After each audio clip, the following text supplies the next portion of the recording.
아브라함의 아내 사레는 출산하지 못하였고 그에게 한 여종이 있으니 애굽 사람이요 이름은 하갈이라. 사레가 아브라함에게 이르되 여호와께서 내 출산을 허락하지 아니하셨으니 원하건대 내 여종에게 들어가라. 내가 혹 그로 말미암아 자녀를 얻을까 하노라. 아브라함이 사레의 말을 들으니라. 아브라함의 아내 사레가 그 여종 애굽 사람 하갈을 데려다가 그 남편 아브라함에게 첩으로 준 때는 아브라함이 가나안 땅에 거주한 지 10년 후였더라. 아브라함이 하갈과 동침하였더니 하갈이 임신하매 그가 자기의 임신함을 알고 그의 여주인을 멸시한지라. 사레가 아브라함에게 이르되 내가 받는 모욕은 당신이 받아야 옳도다. 내가 나의 여종을 당신의 품에 두었거늘 그가 자기의 임신함을 알고 나를 멸시하니 당신과 나 사이에 여호와께서 판단하시기를 원하노라. 당신의 여종은 당신의 수중에 있으니 당신의 눈에 좋을 대로 그에게 행하라. 하매 사레가 하갈을 학대하였더니 하갈이 사레 앞에서 도망하였더라. 여호와의 사자가 광야의 샘물 곁 곧 술길 샘 곁에서 그를 만나 이르되 사레의 여종 하갈아, 내가 어디서 왔으며 어디로 가느냐? 나는 내 여주인 사리를 피하여 도망하나이다. 내 여주인에게로 돌아가서 그 수하에 복종하라. 내가 내 씨를 크게 번성하여 그 수가 많아 셀 수 없게 하리라. 내가 임신하였은즉 아들을 낳으리니 그 이름을 이스마엘이라 하라. 이는 여호와께서 내 고통을 들으셨음이니라. 그가 사람 중에 들나귀같이 되리니 그의 손이 모든 사람을 치겠고 모든 사람의 손이 그를 칠지며 그가 모든 형제와 대항해서 살리라. 하갈이 자기에게 이르신 여호와의 이름을 나를 살피시는 하나님이라 하였으니 이는 내가 어떻게 여기서 나를 살피시는 하나님을 배웠는고. 이러므로 그 샘을 브엘라헤로이라 불렀으며 그것은 가데스와 베렛 사이에 있더라. 할렐루야. 우리의 삶으로 높임을 받으시기 합당하신 주님의 이름을 송축합니다. 우리 높으신 주님 앞에 감사와 찬양과 영광의 박수 올려드리겠습니다. 아름다우신 주님, 거룩하신 주님, 우리 교회의 머리가 되신 예수님을 찬양합니다. 주님 홀로 높임을 받아 주시옵소서. 찬양을 받아 주시옵소서. 네, 오늘 이 시간 하나님의 놀라운 은혜와 부르심 가운데 우리 한몸 잃은 포드의 성도들 한번 바라보시면서요, 영상으로 함께 예배하는 우리 글로벌 포드 식구들을 향해서도 우리 한번 따뜻한 사랑과 격려와 축복의 박수를 서로에게 보내도록 하겠습니다. 주님의 놀라우신 은혜가 우리 모두에게 있게 되기를 주님의 이름으로 축복합니다. 할렐루야. 사랑하는 여러분, 성령 충만하십시오. 말씀 충만하십시오. 우리의 모든 것이 하나님의 것으로 충만케 되는 은혜의 역사, 오늘의 이 예배를 통해 하나님께서 어떠한 분이신가에 대한 각자의 깊은 경험적 고백이 새겨지는 시간 되기를 주님의 이름으로 축복합니다. 우리 옆에 사람에게 이렇게 한번 인사하셨으면 좋겠는데요. 하나님이 당신을 살피시고 돌보십니다. 이렇게 한번 축복하시겠어요? 하나님께서 당신을 돌보시고 살피십니다. 네, 그 참 좋으신 하나님의 은혜가 우리 모두에게 있게 되기를 축복합니다. 네, 여러분이 양철북으로 유명한 독일의 대문호이자 노벨 문학상의 수상 작가인 귄터 그라스가요, 2002년 한일 월드컵에 밤의 경기장이라는 제목의 축시를 발표했습니다. 제가 한번 읽어드릴게요. 천천히 축구공이 하늘로 떠올랐다. 그때 사람들은 꽉 찬 관중석을 보았다. 고독하게 시인은 골대 앞에 서 있었고, 그러나 심판은 호각을 불었다. 옵사이드.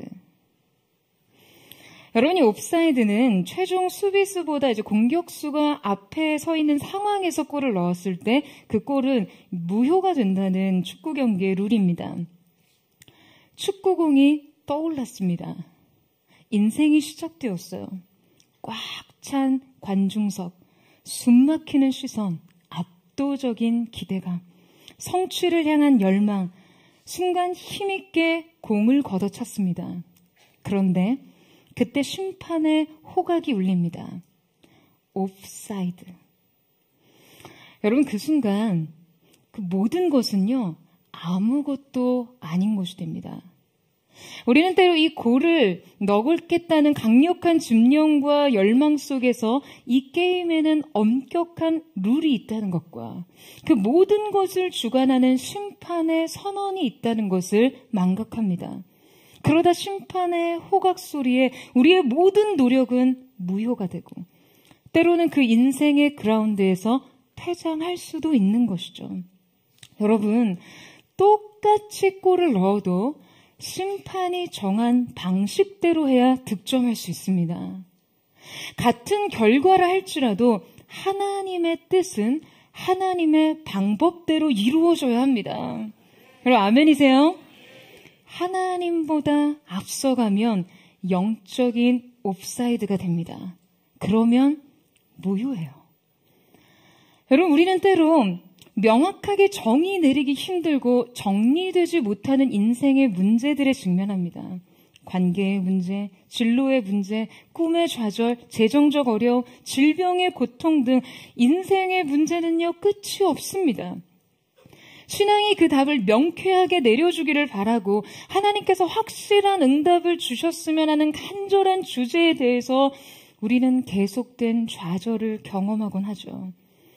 하나님께 송해를 가르듯이 이 상황을 평정해 주시기를 바라는 우리의 믿음이 초라해지고 나면요. 우리는 애써 나 스스로 상황을 정리하고 통제하려고 애씁니다. 나의 분별력과 지혜, 많은 경험과 노하우들, 그리고 인생의 연륜과 여유 등을 동원해서 어떻게 상황을 헤쳐나갈지를 생각해 보면 우리가 가장 쉽게 빠지는 영적인 오류는요. 바로 이럴 때 우리가 하나님보다 앞서 나간다는 점이에요. 이렇게 우리의 전망과 의지 그리고 삶에 대한 대처가 하나님을 앞서 나가게 될 때 어떠한 일이 일어나는가? 하나님은 그저 우리가 하려는 일들과 우리가 수립해 놓은 우리의 계획을 승인해 주시거나 어떤 문제를 해결해 주시거나 필요한 자원들을 조달해 주시는 분 정도로 전락해 버리고 마는 것이죠. 옵사이드입니다. 이 선언은 우리에게 좌절을 안겨요. 아마도 이 한 해가 저무는 이 시점에서 많은 성도님들이 자신들이 세워놓은 한 해의 계획과 전망들을 되돌아보면서 크고 작은 성취 혹은 좌절을 느끼고 계실 거예요. 오늘은 특별히 우리에게 결코 쉽게 정리되지 않는 인생의 좌절들을 어떻게 다뤄야 하는지를 살펴보고자 하는데요. 우리가 믿고 기대하던 일들에 대해서 좌절감을 느꼈을 때 이 거절 감정들을 믿음 안에서 처리하지 않는다면 어떠한 영적인 실수를 할 수 있는지를 살펴보고자 합니다. 자, 오늘 함께 오늘의 본문 말씀 1절을 읽어보도록 하겠습니다. 시작. 아브라함의 아내 사레는 출산하지 못하였고 그에게 한 여종이 있으니 애굽 사람이요 이름은 하갈이라. 자, 오늘 말씀에는 세 사람의 주요 인물이 등장하는데요. 바로 아브라함과 사라와 하갈입니다. 창세기에 등장하는 이 삼각관계는요, 우리에게 너무나 복잡한 그 인간의 욕망을 정말 여실히 보여주는 관계입니다. 아브라함과 사라의 좌절된 현실에 하갈이라는 여인이 들어옵니다. 하갈은 아브라함과 사라에게 그들의 좌절된 믿음과 현실 그 자체를 보여주는 존재이죠. 그리고 오늘 말씀을 통해 우리는 그들 안에 굉장히 깊은 쓴뿌리가 작동하고 있음을 발견할 수 있습니다. 자, 가장 먼저 사라의 영적 상태에 대해서 살펴볼 텐데요. 2절, 3절을 보시겠어요? 같이 한번 읽어보겠습니다. 시작. 사레가 아브라함에게 이르되 여호와께서 내 출산을 허락하지 아니하셨으니 원하건대 내 여종에게 들어가라. 내가 혹 그로 말미암아 자녀를 얻을까 하노라 하매 아브라함이 사레의 말을 들으니라.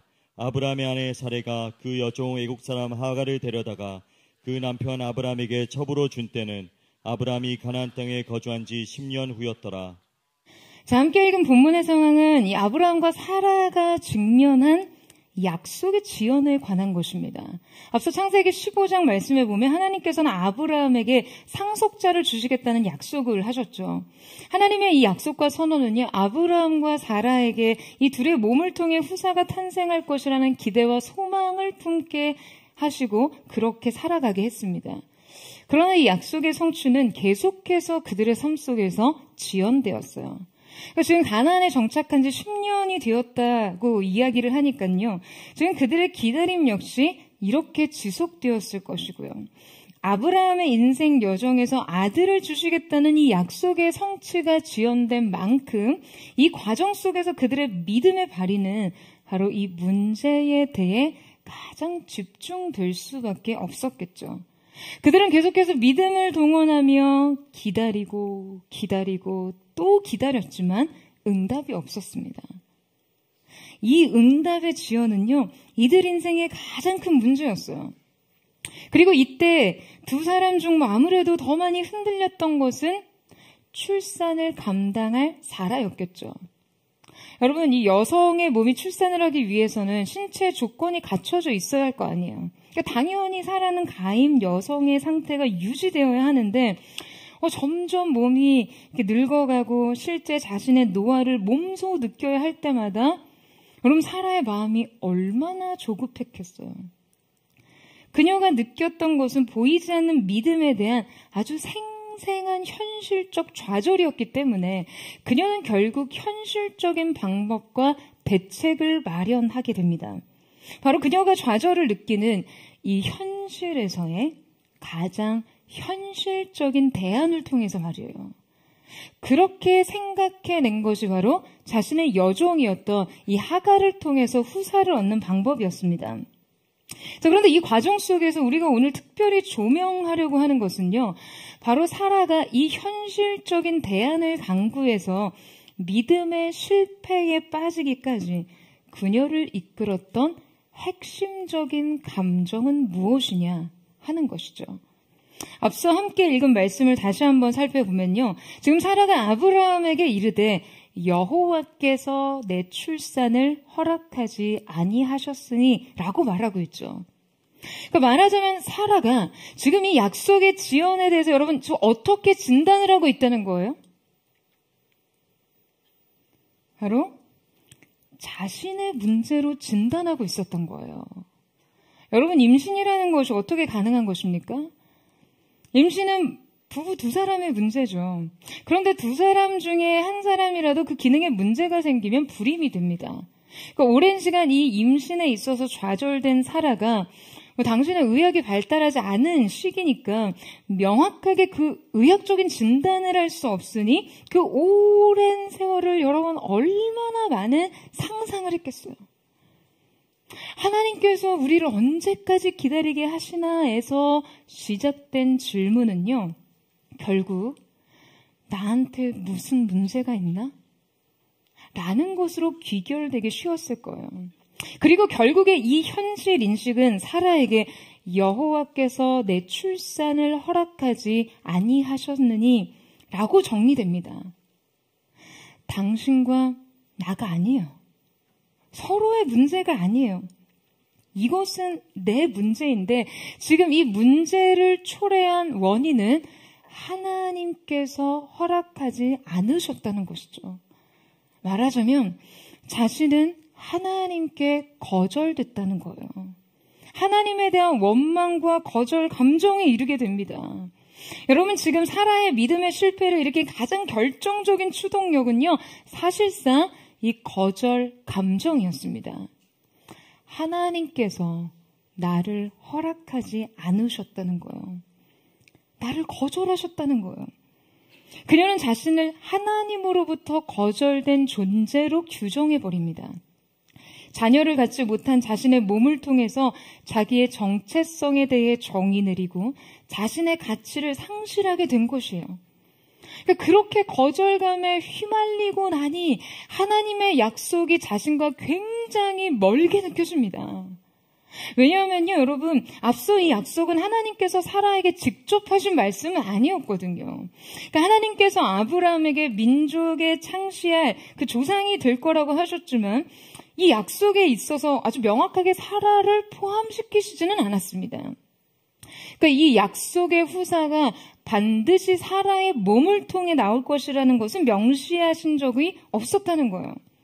그러니까 이 논리를 따지고 보니까 어쩌면 자신은 그냥 애초에 이 약속과는 거리가 먼 사람처럼 느껴집니다.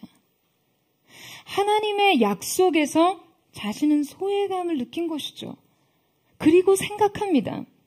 이 약속이 꼭 내 몸을 통한 출산이 아니라면 하루라도 빨리 남편이 조금이라도 건강하고 좀 덜 늙었을 때 이 아이를 낳는 편이 낫겠다라고 하면서, 그러니까 말하자면 대리모를 통해 후사를 낳을 생각을 한 거예요.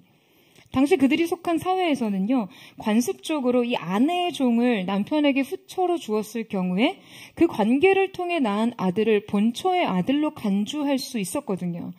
그래서 이 사라는 하갈의 몸을 통해 난 아들을 자신의 양자요, 아브라함의 계보의 상속자로 받아들일 준비를 한 거였어요. 여러분, 명확히 사라가 이 약속 자체를 포기한 것이 아닙니다. 사라는 아직도 여전히 아브라함의 후사를 기대하고 기다리고 있었어요. 다만 그 약속 안에서 자신을 제외시킨 것뿐이었어요. 이때 이 사라의 제안을 아브라함은 그저 수용합니다. 그러니까 이후에 이 가정에서 일어나는 계속된 갈등 속에 이 아브라함은요, 일관된 침묵과 수동성을 보여요. 여러분, 우리가 수동적으로 누군가의 감정에 계속해서 끌려가게 되면 결국엔 우리가 그 감정의 영향력에 완전히 지배를 받게 됩니다. 그러니까 아브라함은 적극적으로 하나님의 시간을 거스르고 하나님의 방식을 향해 저항하지는 않았지만 그는 아내 사라의 제안을 그냥 수용해버린 거죠. 아내의 절망과 고통, 그리고 하나님의 약속과 이 인간적인 방법 사이에서 그저 침묵으로 일관합니다. 여러분, 그가 사라의 제안에 계속해서 그저 이렇게 끌려가는 이 행동은 대체 어떤 행동이죠? 여러분, 이것은요, 자신이 취해야 할 믿음의 책임을 외면하기 때문에 나오는 행동이에요. 그가 약속에 대한 좌절과 거절감을 아주 직접적으로 표현하거나 적극적으로 저항하지는 않았지만 지금 아내의 이 육신적인 방법에 대해서 순응하면서 결국에 이 가정을 파탄에 이르게 합니다. 이 선택은 이 가정에 돌이킬 수 없는 갈등의 소용돌이를 일으키게 되는 것이죠. 사랑하는 여러분, 자신의 책임을 회피하려 하는 믿음의 이 직무유기는요, 결국엔 결코 피할 수 없는 책임을 짊어지게 한다는 것을 기억하십시오. 여러분, 아멘이세요? 여러분, 이것은요, 뼈아픈 책임으로 돌아오게 될 거예요. 믿음의 책임을 회피해서는 안 되는 것입니다. 그런데 아브라함이 이렇게 사라에게 순응하던 이유는요, 여러분, 나름 사라의 논리가 그에게 설득력이 있었다는 것인데요. 여러분, 사라는 지금 자신의 마땅한 권리와 기득권을 내려놓고 지금 이 모든 상황 가운데 자신을 희생하고 양보한 것처럼 스스로를 생각할 수 있어요. 그러니까 아브라함과의 관계에 있어서도 자신이 대단한 이타심을 발휘한 것처럼요. 그런데 여러분, 정말 이것이 사라의 관용과 이타심 때문이었을까요? 아니요, 여러분. 이것은 관용과 유연성이 아니라 불신앙적인 선택이었고, 이타심이 아니라 거절감 때문에 촉발된 행동이었어요. 사라는 약속의 성취를 자신이 기대하고 자신이 계획한 시간대 안으로 제안했고, 지금 그 성취가 현실 안에서 지연되자 이것을 실패와 좌절로 받아들입니다. 뿐만 아니라 사라는 그 자신을 거절된 존재로 규정해버려요. 여러분, 바로 이것이 문제입니다.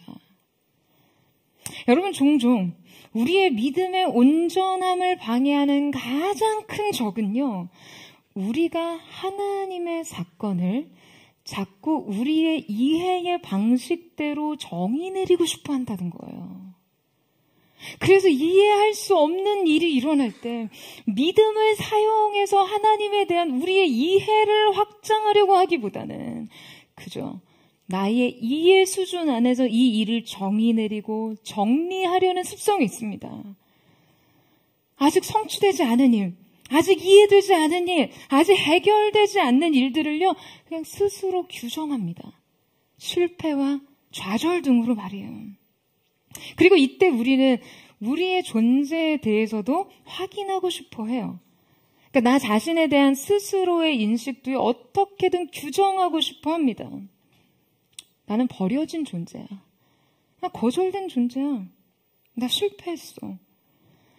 여러분, 이게 아무리 비참하다 해도 그냥 이렇게 이름표를 붙이며 규정하는 것이 우리의 본능이에요.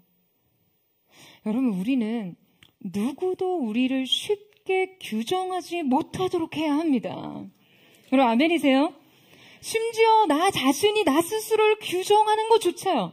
여러분, 우리의 자신을 오직 믿음 안에서 하나님의 시선과 하나님의 기대 안에서 규정하도록 해야 합니다. 할렐루야. 주님이 우리를 향해 너는 보배롭고 존귀한 자라고 하시며, 여러분, 이 세상 어느 누가 뭐라고 해도 그런 것입니다. 너를 지명하여 불렀나니 너는 내 것이라 라고 말씀하시며, 여러분, 우리의 소속과 우리의 정체성은 주님으로부터만 정해질 수 있는 거예요. 이 사실을 받아들이는 것이 믿음입니다. 여러분, 많은 사람들이 거절 감정과 관련된 결정적인 기억들로 인해 생각보다 오랜 시간을 방황하고 고통받습니다. 그러니까 이 거절감을 통해 자신의 존재감을 그냥 완전히 결정해버려요. 제가 이번 안식 기간 동안 오가는 길에 이 더 저지라는 영화를 봤는데요.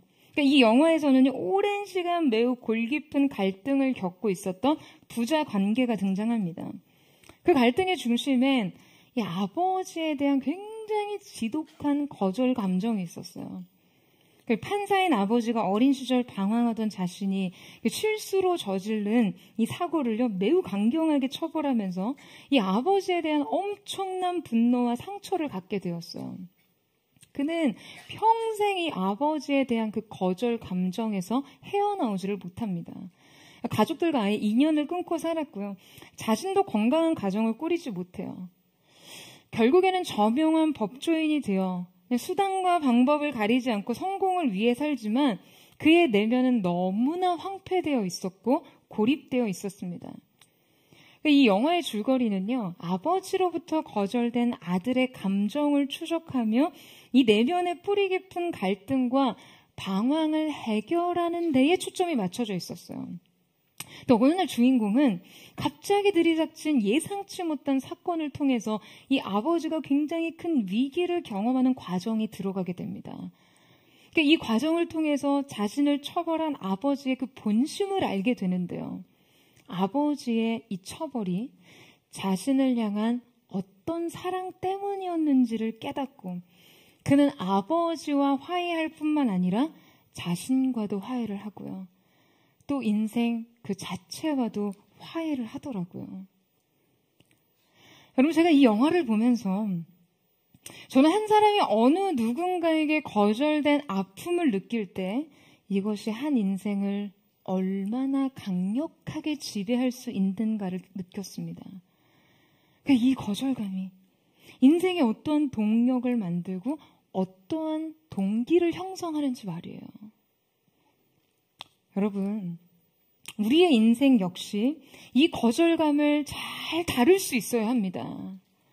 너무 안타까운 일이지만 오늘 이 사라는요, 그녀가 하나님으로부터 느꼈던 이 거절 감정, 그리고 약속의 성취에서 느낀 이 소외 감정을 통해 그녀의 삶을 엉망으로 만들어버립니다. 여러분, 만약 스스로 현실을 진단하고 자신의 존재를 규명하기 전에 사라가 한 번만이라도 주님 앞에 나아가서 하나님을 향해 질문했다면 여러분, 결코 이러한 믿음의 실수는 일어나지 않았을 거예요.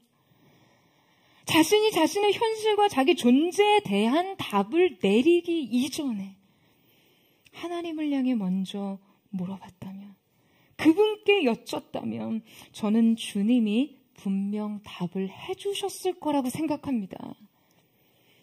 이것은 실패가 아니라 기다림이라고요. 너는 거절된 존재가 아니라 선택된 존재라고요. 사랑하는 여러분, 여러분 안에 하나님을 향한 상한 감정이 있을 때 이 감정을요, 믿음 안에서 잘 처리하셔야 합니다.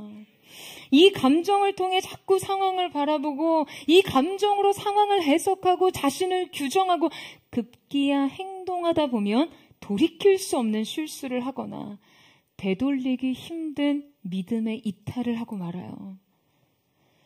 하지만 사람이 이 거절감에 빠지면요, 묻지 않습니다. 답을 듣고 싶어 하지 않아요. 여러분, 쉽게 말하면 삐진 거예요. 그때 여러분, 차라리 맞짱을 뜨세요. 여러분, 이 삐지는 게요, 싸움을 걸어오는 것보다 어떤 면에서 더 관계 해결을 복잡하고 어렵게 만듭니다. 차라리 여러분, 시비가 붙으면 서로 툭 터놓고 얘기하면서 오해를 좀 해소할 수 있는데, 삐지면요, 이미 답을 정해놓고 들으려고 하지 않거든요. 상대를 안 하려고 해요. 갈등이 표면화되지 않고 표면적으로 드러나지 않고 그냥 내면적으로 꽁해 있으니까 이거 더 해결이 힘든 거예요. 여러분, 지금 사라는 하나님에 대해 삐져 있습니다. 그리고 이 거절 감정은 사라에게 여러 가지 잘못된 행동 양식으로 표출됐어요. 그 첫 번째는 바로 불신이에요. 그러니까 이 불신을 통해 그녀는 하나님의 약속을 스스로 이루려는 시도를 하게 됩니다. 하나님의 역사를 기다리기보다 관습과 제도에 따라 그 현실을 해결하려고 시도한 거죠. 여러분, 이것이요, 우리가 처하기 쉬운 가장 강력한 유혹입니다. 바로 하나님께서 아무것도 하지 않으시는 것처럼 느낄 때 우리 스스로가 무언가 하기 위해 발벗고 나선다는 것이죠. 사라는 결국 자신의 남편을 하갈에게 줍니다. 그리고는 어떤 상황이 벌어지나요? 4절 말씀 보시겠어요? 같이 한번 읽겠습니다. 시작. 아브라함이 하갈과 동침하였더니 하갈이 임신하매 그가 자기의 임신함을 알고 그의 여주인을 멸시한지라. 여러분, 죄가 죄를 낳았습니다. 그리고 이 잘못된 출발은 엉뚱한 목적지를 향해 우리를 데리고 가죠. 이것이 바로 영적인 인과관계예요. 거절감에서 출발한 사라가 당도한 현실은 정작 진짜 거절된 현실이었어요. 사라가 자신이 하나님으로부터 거절됐고 이 약속으로부터 소외된 존재라고 생각하며 새로운 현실 대안을 모색했을 때 결국 진짜 마주한 현실은 그녀에게 더 큰 상처와 더 큰 아픔이 되었습니다. 여러분, 하갈이 임신을 합니다. 그렇다면 하갈의 임신 소식을 들었을 때 사라가 확인한 것은 무엇이었을까요? 여러분, 한번 생각해 보세요. 하갈의 임신을 통해 사라는 한 가지 사실을 확인하게 되죠. 바로 불임의 원인이 사라 자신에게 있었다는 것을요. 아니, 여지껏 그렇게 안 생기던 애가요. 하갈의 몸을 통해 바로 생긴 거잖아요. 아브라함의 문제가 아니었다고 판단을 내릴 수밖에 없는 것이죠. 그녀가 거절 감정, 이 잘못된 거절 감정을 느끼고 그 감정에 따라서 행동했을 때 결국 현실은 정말 그녀를 거절하고 맙니다. 여러분, 우리가 하나님과의 관계에서 잘못된 거절감을 느낄 때 그 감정을 하나님과의 관계를 통해 올바르게 처리하지 못하고 엉뚱하게 해결하면요, 우리가 결국 직면하는 것은 진짜 더 아픈 현실이 될 수 있다는 것을 반드시 기억하셔야 합니다. 우리가 우리의 혼란스러운 현실의 문제와 초라한 자신의 존재에 대해 아픔을 느낄 때 여러분, 함부로 현실을 정의 내리고 자신의 존재를 규정하기 전에 먼저 주님께 묻는 습관을 가져야 합니다. 여러분, 아멘이세요? 여러분, 물론 하나님께 묻는다고 해서요. 우리에게 하나님께서 딱 떨어지는 문자와 된 응답을 주실 수 없죠. 즉각적인 답이 없을 수 있어요. 하나님의 정리된 명쾌한 설명을 들을 수 있는 것은 아닙니다. 다만 우리가 주님 앞에 나아가 그분께 답을 구한다면요, 하나님께서는 우리를 주님과의 바른 관계 속으로 이끌어 가십니다. 이 거절감이 하나님과 우리의 친밀감을 방해할 수 없어요. 우리가 주님 앞에 이 아픔을 꺼내어 그 앞에서 울 수만 있다면 비록 이해할 수 없는 상황이 여전히 우리 앞에 남아있고, 또 거절된 상황은 당장에 아무런 변화가 없다 할지라도 우리는 주님의 마음 안에서 살아갈 수 있습니다. 여러분, 이 사실을 믿으세요.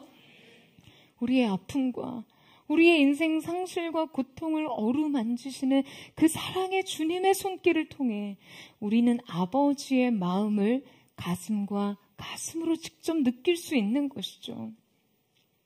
이렇게 우리가 주님을 가슴으로 알고 주님과의 바른 관계에 있을 때 우리의 삶은 가장 안전하고 가장 지혜롭고 가장 평안해집니다. 하지만 사라는 그렇지 못했어요. 여러분, 막상 사라가 양자가 생기자 어떻게 행동하죠? 여러분, 가정의 문제가 이 현실 대안으로 해결이 된 겁니까? 사라의 거절 감정은 하나님을 향해서는 불신으로 표현됐고, 아브라함과 하갈을 향해서는 강한 분노와 적대감으로 표현됩니다. 이 적대감은요, 그냥 가정을 완전히 망가뜨렸어요. 여러분, 앞서 읽은 말씀에서 하갈이 사라를 멸시한지라 라고 표현된 원문을 직역하면 그녀는 그녀의 눈 안에서 그녀의 여주인을 가볍게 여기다 라는 의미입니다. 이때 여주인으로 표현된 단어는 본래 까바르라는 단어에서 유래된 것인데요. 이 까바르라는 단어는 강하다, 무겁다, 비중있다 라는 의미를 지닙니다. 자, 그러니까 이 표현을 문자 그대로 해석하자면 강하고 무겁고 비중 있던 존재가 가벼워졌다는 거예요. 게다가 그녀의 눈 안에서라는 표현을 통해 해석해 보자면, 여러분, 이것이 어떤 표면적인 갈등 속에서 이렇게 노골적으로 표현된 것이 아니라요, 사라에 대한 하갈의 인식 속에서 행해진 변화에 가깝겠죠.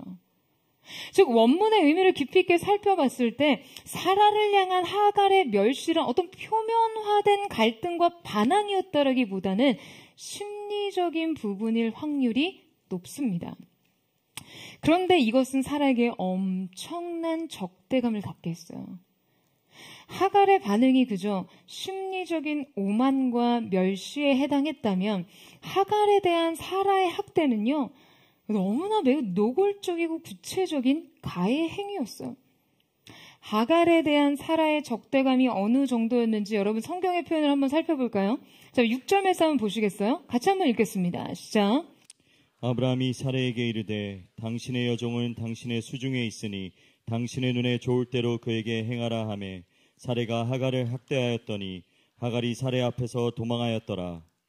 자, 여러분, 성경은 사라가 하갈을 학대했다라고 기록하는데요. 자, 이때 이 학대에 해당하는 단어는 히브리어 인나라는 단어로 표현되어 있습니다. 이 인나라는 어근의 의미와 뉘앙스는요, 기본적으로 굴복시키다, 억압하다, 고통을 주다라는 의미를 갖습니다. 근데 이것은 단순히 신체적인 학대를 넘어서 정신적이고 감정적인 억압과 관계된 행동을 의미해요. 성경에서 이 어근의 다른 용례들을 보면요, 이스라엘 백성이 이집트에서 당한 학대에서 이 인나라는 어근이 사용됐고요, 또 세겜이 디나를 강제로 성폭행했던 사건에서도 동일한 어근을 사용했어요. 그러니까 하갈을 향한 사라의 분노와 적대감이 얼마나 잔혹한 행위로 표현됐는지 짐작할 수 있는 것이죠.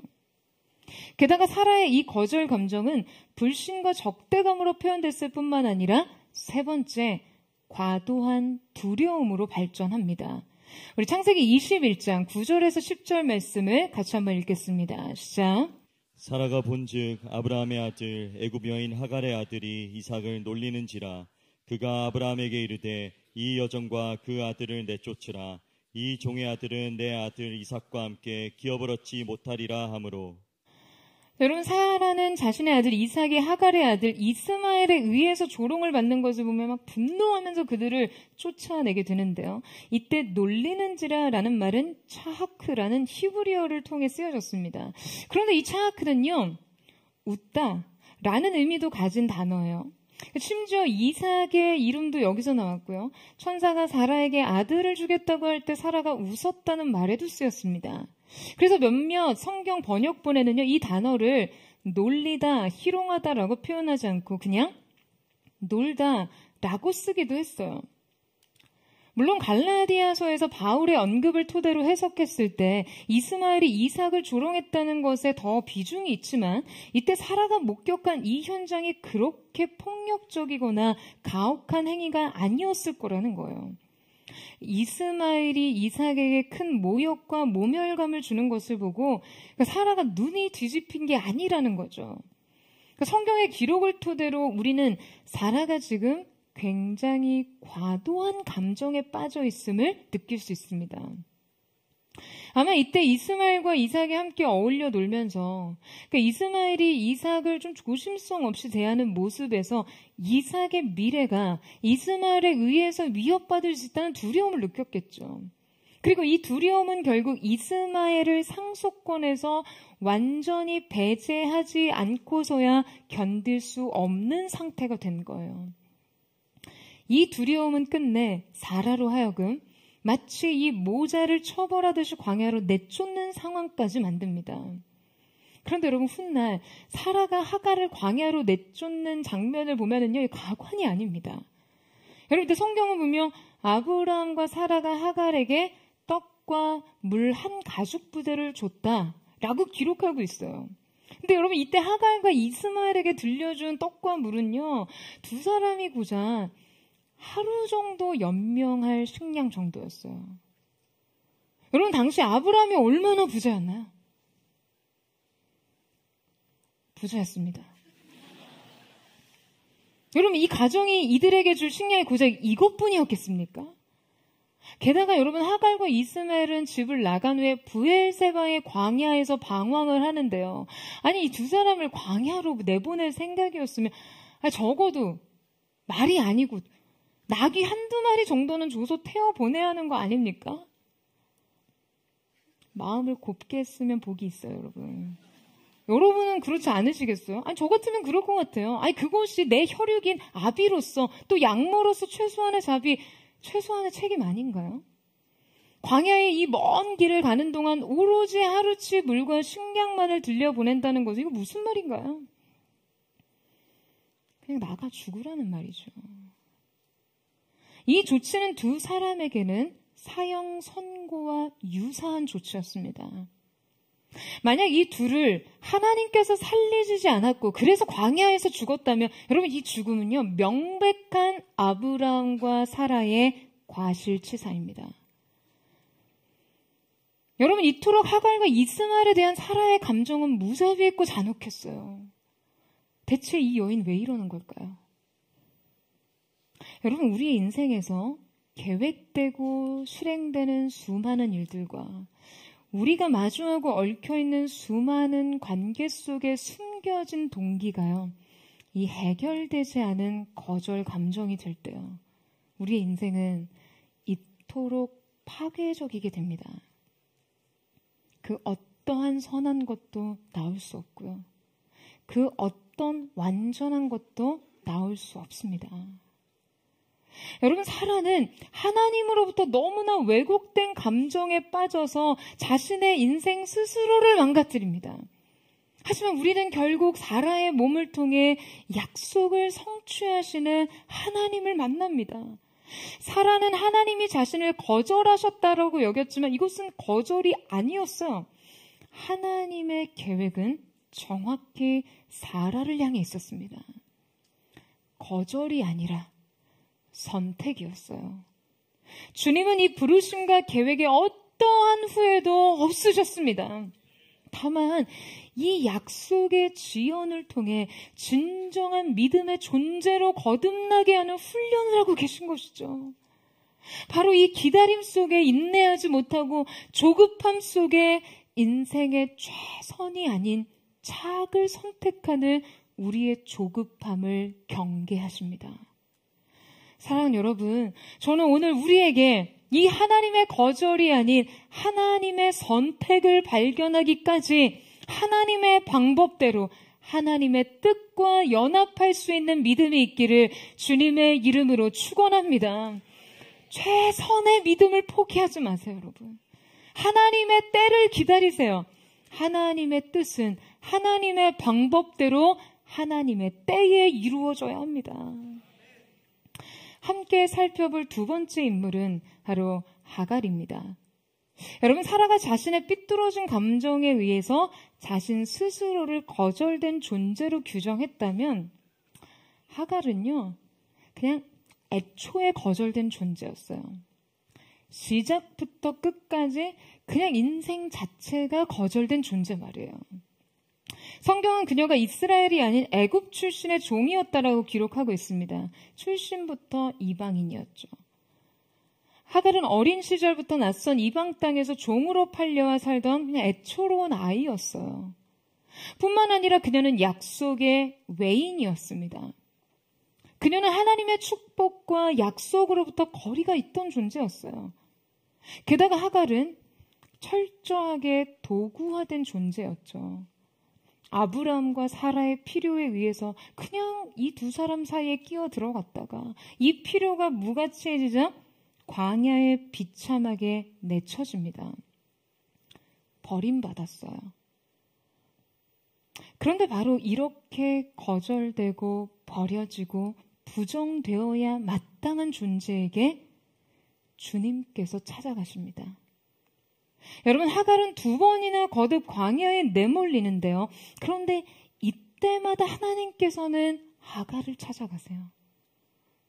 인생의 가장 비참한 순간, 광야에서 홀로 울며 죽어가던 순간, 자신뿐 아니라 자기 자식까지 죽어가는 것을 그냥 무력하게 지켜보던 순간, 이 설명할 수 없는 고통의 순간에 주님께서 그녀에게 찾아가신 것이죠.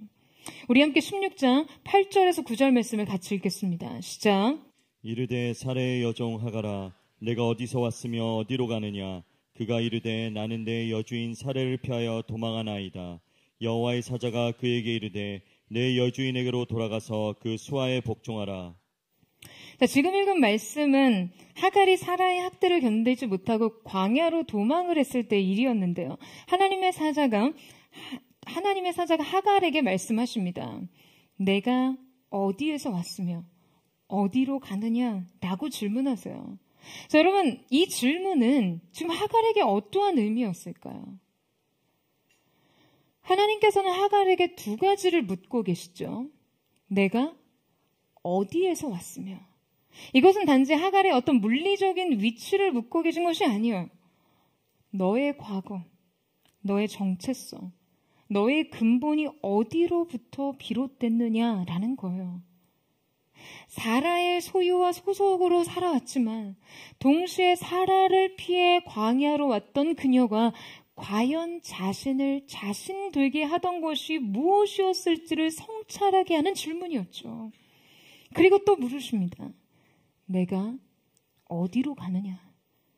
이 질문은 그녀의 미래와 방향성을 묻고 계십니다. 광야로 도망치면서도 정작 어디로 갈지 모르던 하갈에게 갈 곳조차 명확하지 않았던 그녀에게 내가 어디로 가느냐? 라는 이 질문은요, 자신의 삶이 무엇에 의해 이끌려 가고 있는지를 생각하게 됐을 거예요. 그리고 이 두 가지, 자신의 과거와 미래가 하나님의 돌보심과 약속 아래 있다는 것을 발견한 순간 그녀는 자신이 있어야 할 곳을 찾을 수밖에 없었습니다. 이때 하나님께서 하갈에게 그녀를 통해 태어난 아이에 대해서 약속을 하시고 그의 이름을 지어주십니다. 자신의 인생에 다가오셔서 말씀하시고 약속하시는 하나님에 대해 하갈은 이렇게 고백하고 있어요. 13절 말씀 보시겠어요? 같이 읽겠습니다. 시작.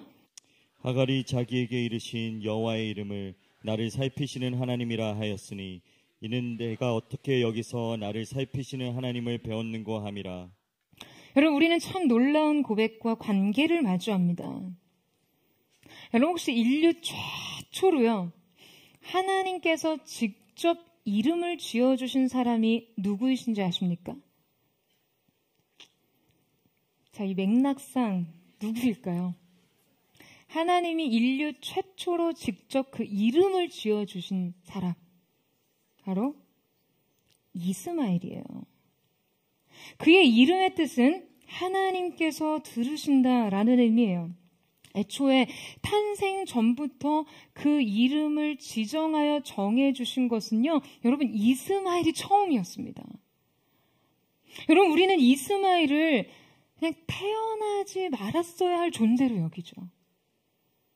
무가치를 넘어서 그는 지금 아브라함과 사라의 인생에 저주 같은 존재였어요. 하갈은 아브라함의 인생에 있어서 실패의 상징이었으니까요.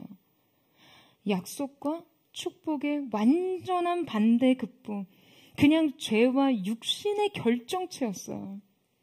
하갈의 출현은 그의 인생에 일어나지 말았어야 할 일이었습니다.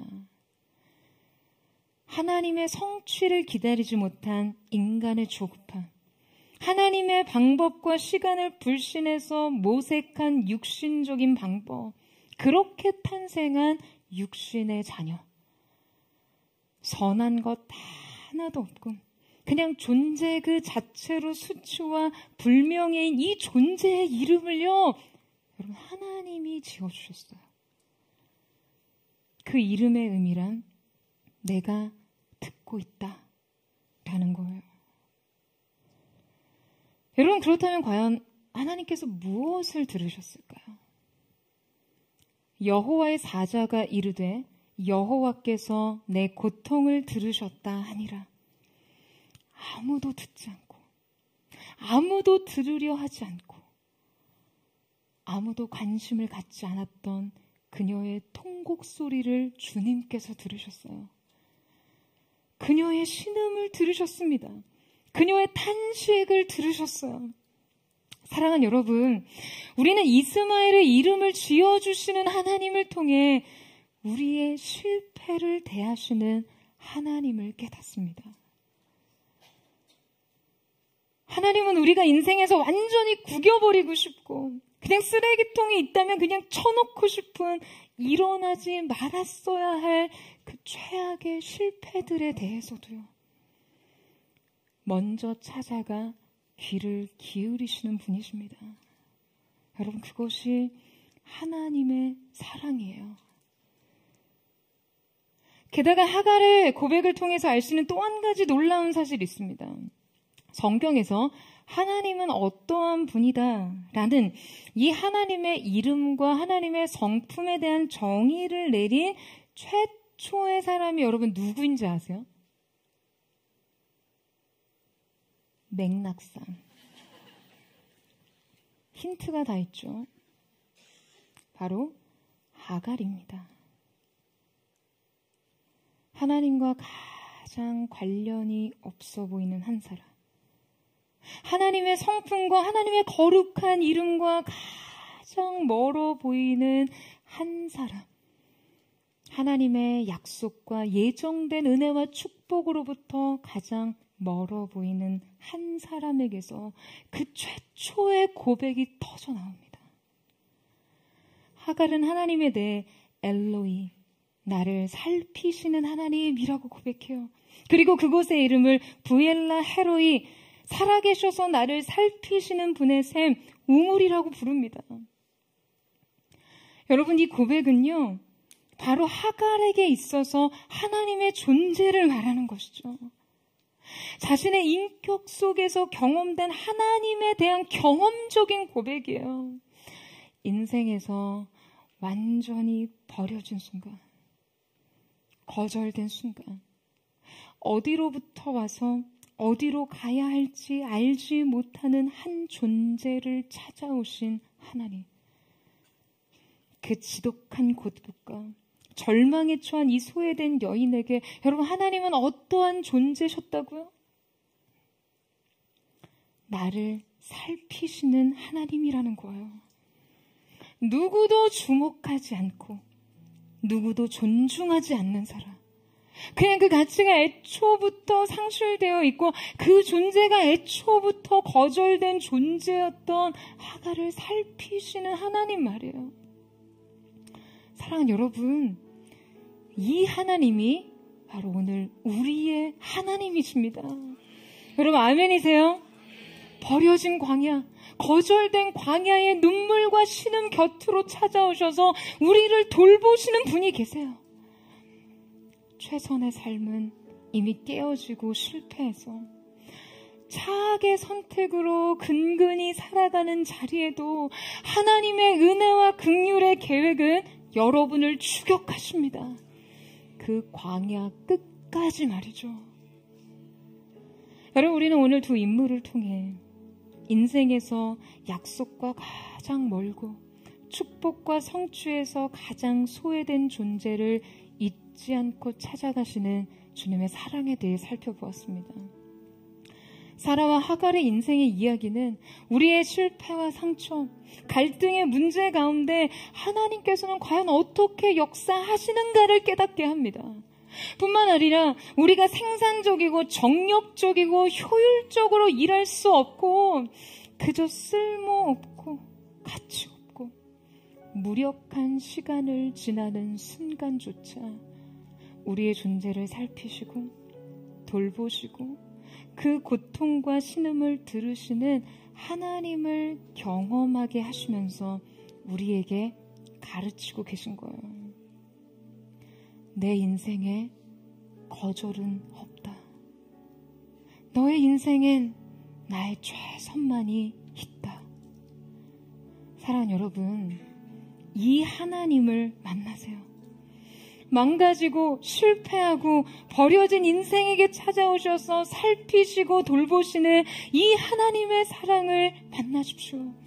그래서 저는 오늘 이 예배가요, 우리 인생의 부엘라 헤로이, 살아계셔서 나를 살피시고 돌보시는 분의 우물, 그 샘이라고 칭할 수 있는 이 사랑의 우물에서 인생의 깊은 목마름을 해결하고 다시 살아갈 수 있는 힘과 소망을 얻는 은혜가 있게 되기를 주님의 이름으로 축원합니다. 다 깨어진 아픔, 인생의 최선은 사라지고 차악이 남긴 삶의 비참함을 끌어놓고 살아가는 인생의 광야 끝에라도 찾아오시는 그 주님이 오늘 우리의 새로운 시작이 되실 줄로 믿습니다. 우리 그 마음 고백하며 우리 하나님 앞에 함께 찬양하며 기도하며 나아갔으면 좋겠습니다. 사랑하는 주님, 이 약속으로부터 거절된 듯한 나의 삶의 형편을 보고 이 현실의 상황 속에서 나는 하나님으로부터 상한 감정과 거절감을 가졌습니다. 그것을 하나님 앞에 직접 다 토설할 수 없어서 우리의 내면 속에 차곡차곡 쌓아둔 이 불신과 이 거절감이 영혼의 지층이 되었습니다. 이 굳어진 마음으로 우리 스스로 하나님의 뜻을, 인생의 꿈과 소망을 이루어보자 노력했던 모든 시간은 우리에게 더 깊은 아픔이 되었습니다. 오늘 이 시간, 그러나 오늘 이 예배를 통해 나를 살피시는 하나님의 우물에서 인생의 그 지독한 목마름을 해결하는 시작이 되게 하여 주시고 잃어버린 인생 좌표를 다시 회복하는 시간이 될 수 있도록 역사하여 주시옵소서. 우리 그 마음 고백하며 우리 주님 보좌 앞에 함께 나아가기를 원합니다. 실패 거듭해 다시 넘어져도 주 자비와 은혜로 날 안아주시네. 변함없는 주님의 빛 비추시네. 영원하신 주 영광 온 땅 가득해. 내 마음과 영혼 모두 드리리. 성령의 불러 대우소서. 주님의 의로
하나님의 사람들 안에 하나님을 향한 숨겨진 상한 감정을 가지고 이 자리에 섰습니다. 주님의 약속으로부터 내 인생에 꿈꿨던 꿈과 소망의 성취의 자리로부터 배제된 한 사람의 거절감을 안고 이 자리에 나온 하나님의 사람들이 있습니다. 사랑하는 주님, 그들의 마음을 만져주십시오. 거절이 아닌 선택하신 하나님의 뜻의 사랑 앞에 주님, 이것은 거절이 아닌 기다림의 시간일 뿐이요, 하나님의 뜻을 하나님의 방법대로 이해해야 하는 이 과정에 불신앙이 만들어진 감정일 뿐인 것을 인정할 수 있는 마음이 열려지게 하여 주시옵소서. 사랑하는 여러분, 주님의 보좌가 여러분 앞에 열려 있습니다. 오늘 그 무엇이든 하나님 앞으로 나아가 질문하고 의탁하고 맡겨드리고 토설할 수 있다며 하나님의 선하신 성품의 답이 여러분의 인생 가운데 주어질 줄로 믿습니다. 오늘 이 시간 사라의 마음으로 이 자리에 계신 분들 있으세요? 하갈의 마음으로 이 자리에 있는 분 있으십니까? 알 수 없는 인생의 상황으로, 감정으로 이 상황을 해석할 때마다 왜곡된 결론이 여러분을 찌르는 가시가 되지는 않았습니까? 문제였군요. 하나님, 알고 보니 하나님이 저를 거절하신 것이군요. 그렇다면 내가 하나님을 부인할 수는 없으니 주님을 위해 무엇이든 해보겠습니다. 이러한 마음으로 여러분 인생 스스로 무언가를 도모하는 삶의 자리에서 더 뼈 깊은 현실의 거절과 상처와 고통을 경험하고 있진 않으세요? 사랑하는 여러분, 주님께로 가세요. 이 과정을 생략할 때 인생의 진짜 고통이 시작됩니다. 주님 앞에 서세요. 그 아픈 마음과 고통과 상실을 주님께 내어드리세요. 그리고 구하세요. 주님, 저를 돌아봐 주십시오. 주님, 나를 살펴주시고 나를 헤아려 주십시오. 오늘 이 하나님의 임재의 사랑이 여러분의 인생의 모든 쓴뿌리와 해결할 수 없었던 인생의 거절감을 걷어가는 능력이 되기를 원합니다.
주님은 우리의 모든 것을 아십니다. 우리의 인생이 어디로부터 와서 어디로 가야 할지 주님은 알고 계십니다.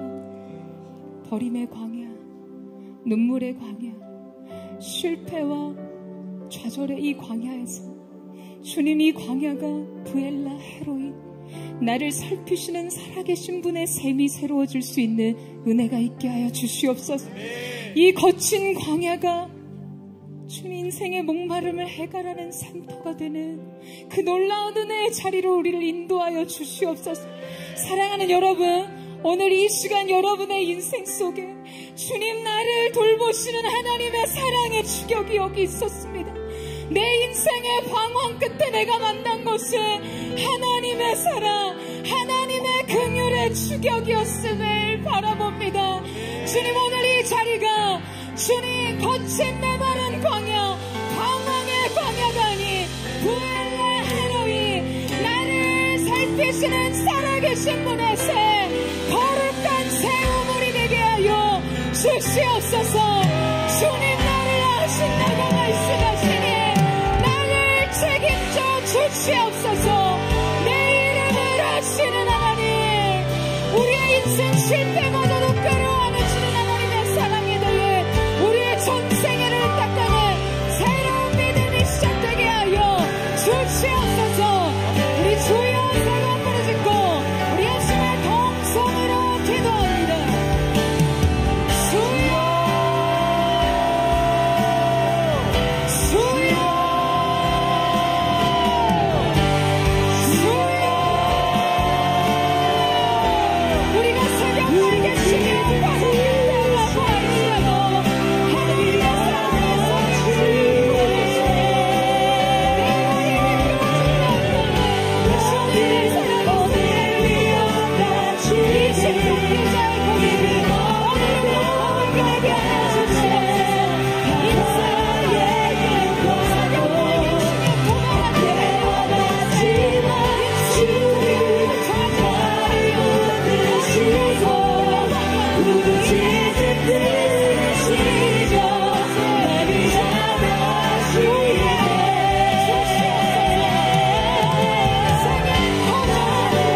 오늘 비어나시네. 이름 없는 곳과 나를 바다의 이름으로 대화하지만 주님 나를 붙드시고 부르짖듯 들으시고 나를 잡아주시네. 나를 오늘 기억하시네. 이름 없는 곳과 나를 바다의 이름으로 깨워가시만 주님 나를 붙드시고 부르짖듯 들으시고 내게 안아주시네. 온 땅에 주인 되신 주님이 내 이름 아시며 사람 없도 알고 주님 그렇습니다. 우리의 어둠을 밝히시고 밝히시는 새벽도 방황하는 나만 주의 길 비추시네. 나로 인함이 아닌 나로 인함이 아닌 주가 행하신 일로 나의 행함이 아닌 주로 인하여 나를 오늘 기억하시네. 이름 없는 곳과 나를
여러분의 인생 온갖 실패와 절망과 상실과 슬픔을 안고 새벽 날개쳐 바다 끝에 거한다 할지라도요, 이미 하나님의 사랑이 여러분을 기다리고 있습니다.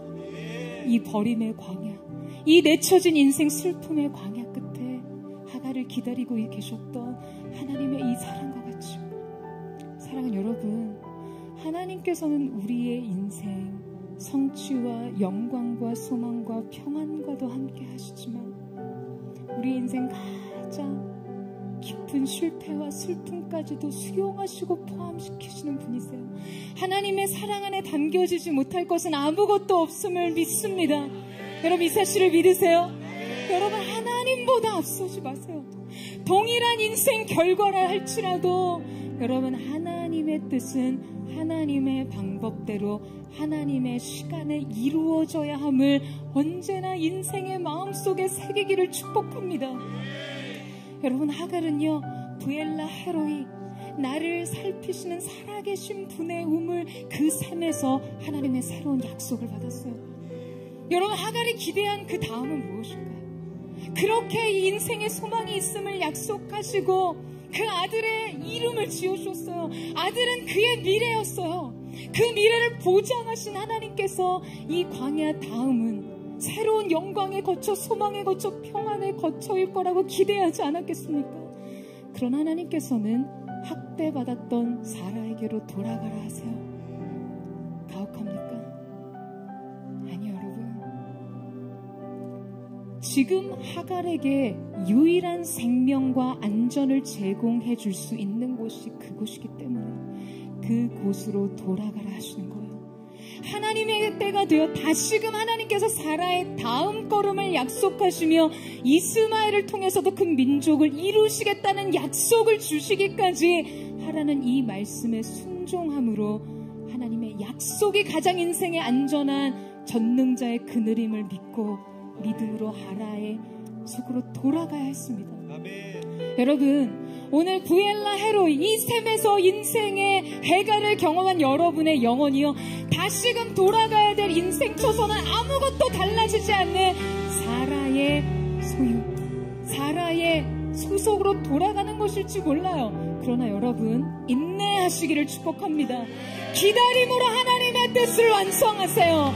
하나님의 시간 안에 하나님의 방법이 여러분의 인생 골대 안으로 들어가 마침내 영광의 득점을 이루는 영광의 순간을 맞이하게 하실 줄로 믿습니다.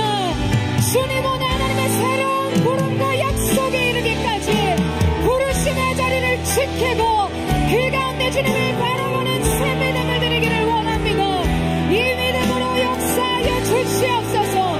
우리 주여 세워드리는 우리의 삶을 탄다며 기도하며 나아갑니다. 주여, 주여, 주여. 주님, 약속하신 그곳, 말씀하신 곳이 가장 안전한 곳임을 믿음으로 나아갑니다. 아무것도 달라지는 이 상황이 할지라도 부엘라 헤로이, 인생의 새 삶과 오만쳐진 자의 평안으로 오늘 함께 해주시고 축복과 사랑으로 세워지게 하여 주시옵소서. 돌아가시는 하나님의 기도를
포드처치의 한복판 인생 광야에도 하나님이 허락하신 부엘라 헤로이가 있기를 원합니다. 주님은 살아계신 하나님이십니다.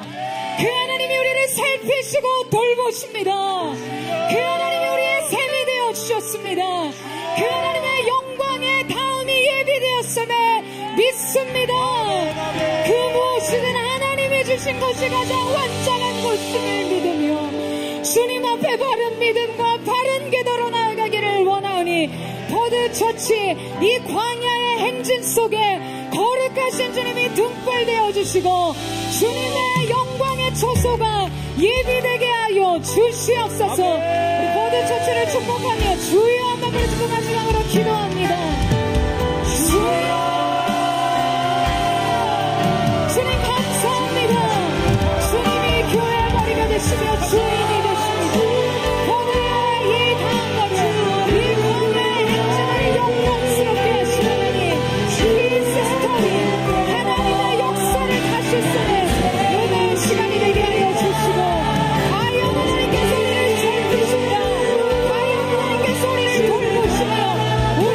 우리를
주시옵소서.